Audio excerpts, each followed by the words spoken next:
The call beyond the sky. Humanity had always believed the universe would speak softly.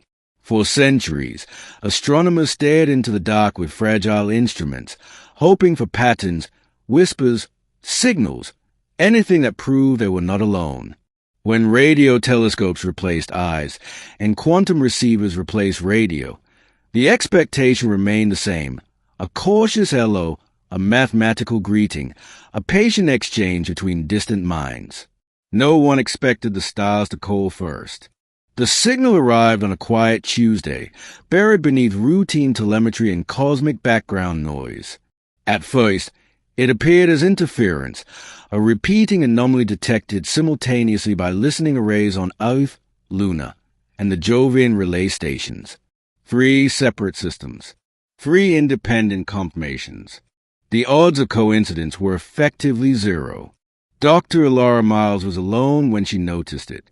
The night shift of the Deep Space Listening Array in Chile was usually uneventful, hours of monitoring, filtering, and waiting while the universe continued its long silence. She had spent most of her career learning how to ignore noise. This time, the noise refused to be ignored. It wasn't random. It wasn't natural. The signal carried structure, layered pulses wrapped in harmonic frequencies that shifted with deliberate precision. It wasn't language, exactly, but it was undeniably intentional. Ilara froze, her fingers hovering over the console. "Run a priority analysis," she whispered, as if the stars themselves might overhear. The system responded with a cascade of data. The pulses repeated every 7 to 2 seconds. Each cycle introduced subtle variations, mathematical sequences nested inside quantum phase changes. The signal wasn't broadcasting blindly. It was probing, testing, listening. By dawn, the array had gone into full lockdown. Alerts rippled across Earth's scientific networks, waking researchers, governments, and military observers alike. Within hours, the discovery was confirmed. The signal originated from beyond the Orion Arm, emanating from a region of space previously thought to be empty. No stars, no planets, just darkness. They named it the call. Publicly, officials urged calm. Privately, emergency councils convened. Humanity had dreamed of this moment for generations, but dreams did not prepare them for the consequences of certainty. The call did not repeat endlessly. After 7 hours, it stopped. In its wake, it left behind coordinates. Coordinates pointing to a single location in interstellar space, one humanity had never explored, a place no ship had ever reached, a place that should not have been transmitting anything at all. The first answer: debate consumed the world. Some demanded silence. Others insisted on immediate response. Philosophers argued over ethics, while strategists worried about vulnerability. Religious leaders declared it a test, a warning, or a miracle. Ilara watched it all unfold with growing unease. She had spent her life chasing signals, but this one felt different. It wasn't curiosity she felt. It was recognition, like standing before a door she somehow remembered but had never seen. When the Global Council finally voted, the decision was narrow but decisive. Humanity would answer, not with language, not with cultural identity, but with mathematics, prime sequences, physical constants, a declaration of existence without invitation. The response was transmitted from every major relay station simultaneously, a beacon of human knowledge hurled across the void. Then, humanity waited. The reply came less than an hour later. Not as a signal, but as a change.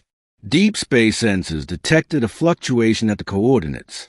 Space itself appeared to distort, as though reality had inhaled sharply and held its breath. Something had moved. Within days, long-range telescopes confirmed it. An object had emerged where there had been nothing before. Vast beyond comprehension, it did not reflect light so much as bend it. Stars behind it appeared warped, stretched into arcs around an invisible mass. It wasn't a ship. It wasn't a structure. It was a presence. And it was coming closer. The door that should not open.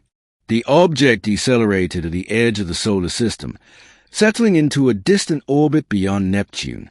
No propulsion was visible, no emissions detectable. It simply was a silent monument against the dark. Humanity's first instinct was fear. The second was obsession. Probes were launched, autonomous, heavily shielded, brimming with sensors. None survived the approach. Each vanished at the same threshold, their signals cutting off mid-transmission as if erased from existence. The boundary became known as the veil. Theoretical physicists proposed explanations ranging from artificial event horizons to controlled space-time compression. None fully explained what happened beyond the veil, only that nothing crossed it and returned. Nothing, until the Echo, 3 weeks after the object arrival, Earth's global network detected a transmission. It wasn't mathematical. It wasn't linguistic. It was experimental. Every human listening station received it simultaneously, not as sound, but as sensation, a pressure behind the eyes, a fleeting vertigo. For some, images. For others, emotions so vast they defied description. Elara collapsed when it hit. She saw stars being born and extinguished in seconds, civilizations rising like sparks and vanishing like smoke. She felt time stretch and compress, entire epochs passing like heartbeats. And beneath it all, something else. Awareness. The echo lasted only 12 seconds. In that time, millions screamed. Thousands lost consciousness. A handful never woke up. Those who survived agreed on one thing. The echo had not been a message. It had been a response. The truth beneath the stars. The aftermath fractured humanity. Psychological wards overflowed. Cult movements spread like wildfire, proclaiming the arrival of gods, judges, or saviors. Governments imposed information blackouts that failed within hours. The internet devoured secrecy. Elara was summoned to Geneva, where a classified coalition of scientists, military leaders, and historians had formed a stellar containment initiative. They had reached a conclusion that terrified them all. The object beyond Neptune was not an alien vessel. It was a lock, ancient, older than stars, older than galaxies. It had been placed there intentionally, not to arrive, but to contain. And humanity, in answering the call, had begun to unlock it. Fragments of understanding came from unlikely places. Linguists found patterns in the echo matching conceptual structures in ancient human myths, floods, watches, sealed evils. Physicists discovered equations embedded within the signal that mirrored pre-Big Bang cosmological models. The implication was impossible. Something had existed before the universe. Something intelligent. Something powerful enough to survive creation itself. The lock was not meant to be opened by force or technology. It was meant to be opened by recognition. By answering the call, humanity had proven itself capable of understanding, and therefore worthy of triggering the next phase. The veil began to thin. Sensors registered changes, subtle at first, then accelerating. Space near the object rippled continuously now, as if strained under pressure. A countdown had begun. No one knew what would happen when it reached zero. The awakening. As the veil weakened, new phenomena spread across the solar system. Dreams became shared. People on opposite sides of the planet reported identical visions. Vast black oceans beneath unfamiliar skies, towering shapes sleeping beneath crystalline crusts, stars arranged in patterns no telescope had ever observed. Children were the most affected. They drew the same symbols in classrooms worldwide. Spirals intersected by broken lines, a shape that defied Euclidean geometry. Psychologists dismissed it as mass hysteria. Elara knew better. She had seen those symbols during the echo. The initiative uncovered a chilling theory buried in forbidden research archives. The ancient power, whatever it was, had once ruled reality, not as a tyrant, but as a stabilizer, a cosmic intelligence that maintained order across countless universes. But intelligence does not exist without choice. At some point, the ancient power had made a decision. It had chosen silence. It had withdrawn, sealing itself away to prevent further influence. The lock was a self-imposed prison designed to ensure that no developing civilization would awaken it prematurely.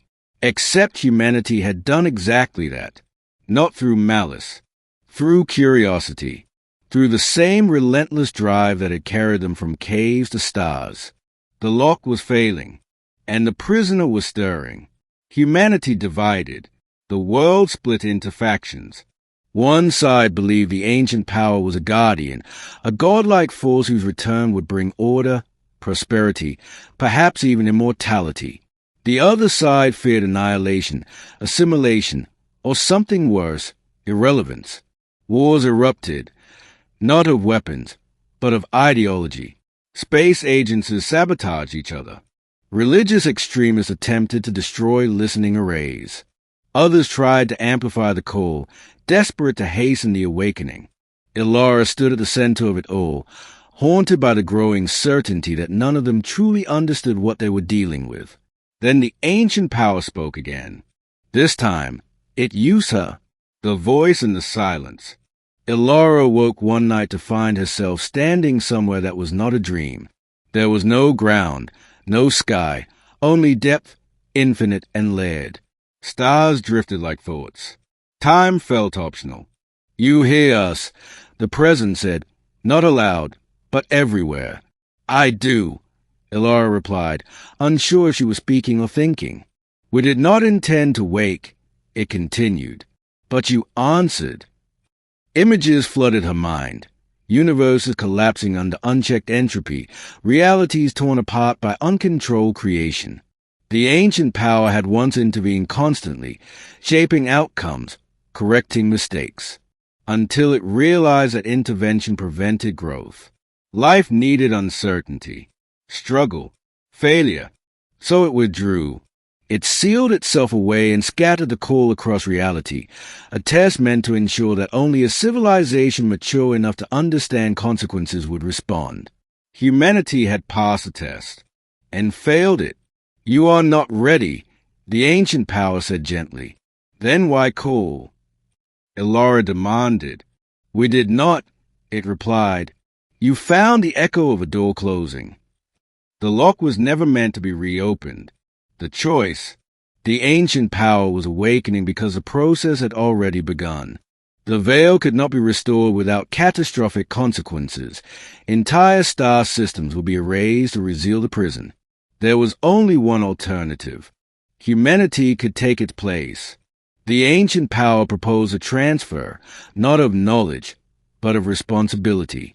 A merging of consciousness between the ancient intelligence and a species young enough to still change. Humanity would become the new stabilizer. The cost was unimaginable. Individual identity would persist, but humanity would no longer be alone within itself. Every decision would ripple across reality. Free will would exist, but never in isolation. Ilara was shown the future if they refused. The ancient power would awaken fully, and reality would bend around it, whether humanity survived or not. She was returned to her body with the memory intact, and the burden of choosing. The final answer. The Global Council listened as Ilara spoke. Some called her a prophet, others a madwoman, but the data supported her story. The veil was collapsing faster now.